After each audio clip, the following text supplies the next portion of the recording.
चलेंगे। अगर पर्वत घटना रुका नहीं तो सृष्टि निश्चित है कि धोखा देगी। आने वाले लोगों आप लोग हम लोग मिलकर के बात कर रहे हैं, लेकिन 400 साल के बाद हम बात करने योग्य नहीं खड़े रहेंगे। हमारा पर्वत, जंगल और हमारा सागर, समुद्र, ये तीनों से संतुलन है धरती का। धरती के संतुलन को समझने के लिए आप सबको, हमको, सबको जरूरत है, क्योंकि इसको नहीं समझा जाएगा।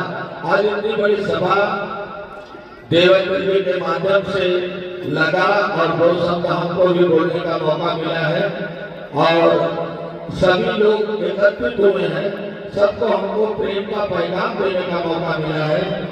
मैं देवेंद्र जी का बहुत बहुत आभारी हूँ कि ऐसे कार्यक्रम को करके मतलब की जो अध्यापन में मतलब इस तरह से किए हैं और उनके सहयोगियों का भी आभारी हूँ कि जो उनका साथ देकर के इस मिशन को सफल बनाने में पुरजोर और जो है कि अपने दिलो जान से मदद किए हैं। सभी मददगारों को भी मैं बहुत बहुत आशीर्वाद देता हूँ। अब हम कहना चाहते हैं, एक पर्वत की आयु कितनी है?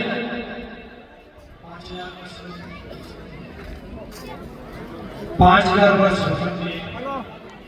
एक पर्वत की आयु हमारे भारतवर्ष में लाखों वर्ष है, और अगर इंडोनेशिया में जाएंगे, अगर पर्वत की आयु पूछेंगे तो करोड़ों अरबों वर्ष भी किसी जगह के पर्वत है।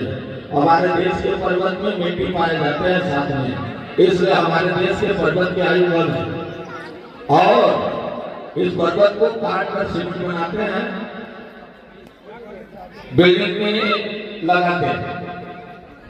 बिल्डिंग की आयु कितनी है? 100 वर्ष। उसकी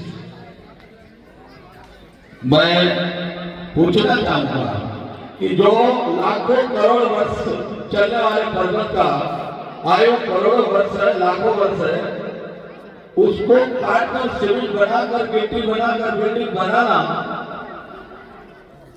ये विज्ञान है कि अज्ञान? अज्ञान। जो 100 साल में वो परिवर्तित होता है, 100 साल में, 150 साल में वो नष्ट हो जाने वाला है।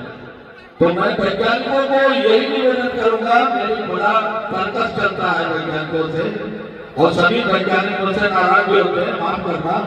वैज्ञानिकों को अगर ये संदेश मिलता होगा तो जरूर सोचें कि समय 400 वर्ष के बाद पर्वत खत्म हो जाएगा, तो रोड कैसे बनाओगे, सीमेंट से बिल्डिंग कैसे बनाओगे, इसका उपाय अभी से सोच लेना।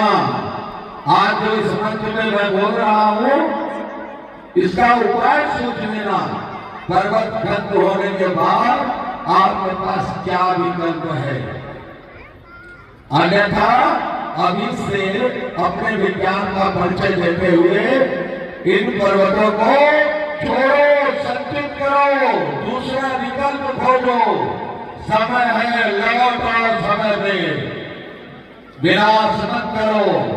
व्यवसाय करते हैं, जो बिजनेस करते हैं, पर्वत काटने का, सीमेंट बनाने का, गिट्टी बनाने का, पाउडर बनाने का, वो व्यवसाय बंद होना चाहिए और बिल्डिंग बनाने के लिए कोई दूसरा विकल्प तैयार करना चाहिए।